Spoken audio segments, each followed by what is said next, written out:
In this activity, we will use Burp Suite to intercept and modify HTTP requests. These tools help us understand how data is sent from our browser to website.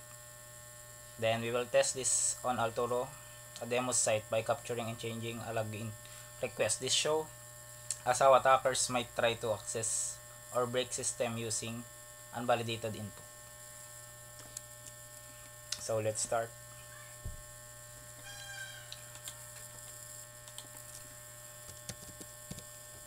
Perps.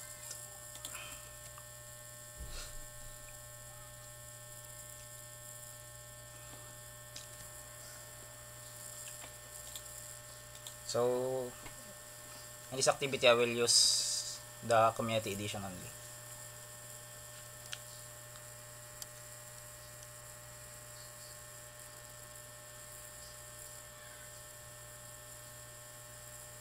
So yun. So we go to proxy and on the intercept, as what they say here, enable intercept. Then after that, we go to open browser to go to Altoro Mutual. So it's loading, but it doesn't go in the website alone, so we need to forward this. Alright, so we are here, click, then forward. So we are here in Altoro Mutual. So basically,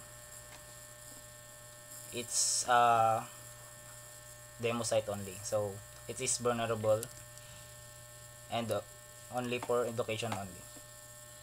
So we can use this to demo how vulnerability in the websites are happen and can prevent it.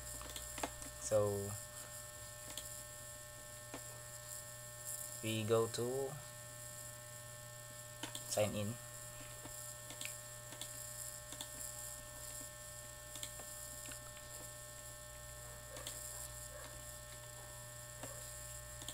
So put credentials. I only put test, then test, then login,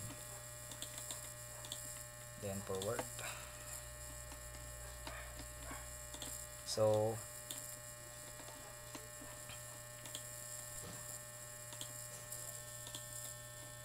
as we can see here, so nagpakita yung test at saka test dito kahit nakatago siya. So ibig sabihin, kahit hindi pumasok yung login natin, nakikita ng mga hacker kung ano yung nilagay natin. So pwede pa natin itong i-modify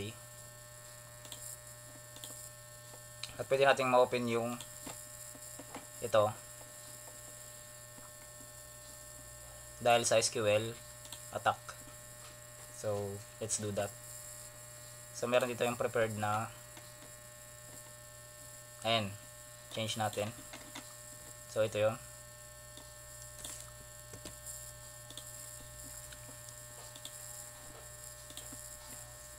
So dito pala natin palitan.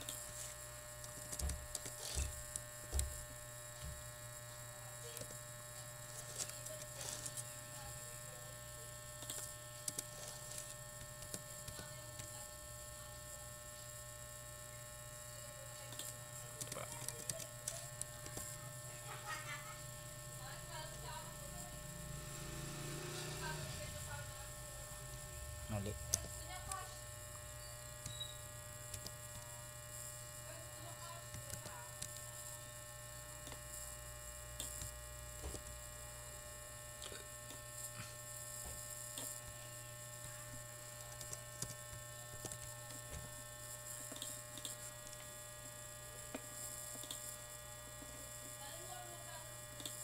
So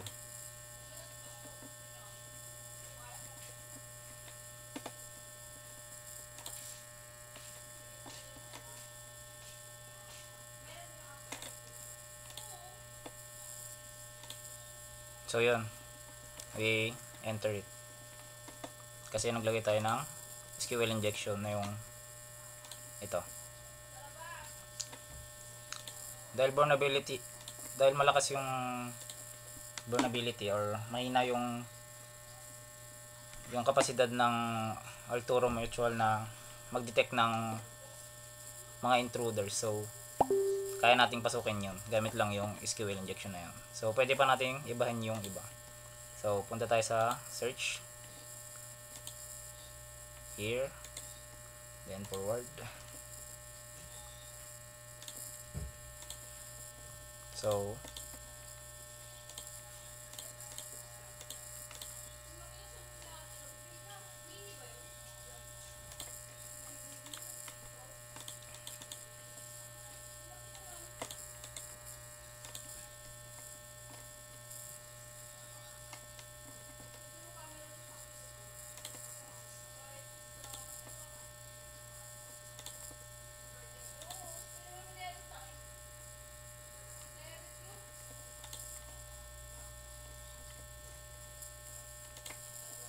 punta tayo sa login.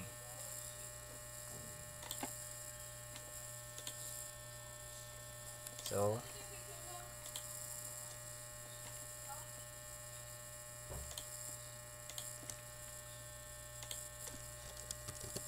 ay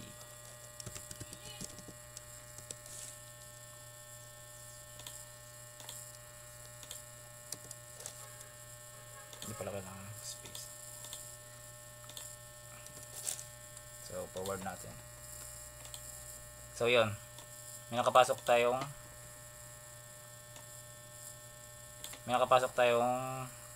words dito kahit hindi naman tayo yung admin ng site. So ilang yung mga bagay na maliliit na bagay na kayang gawin ng mga hackers. So yun lang.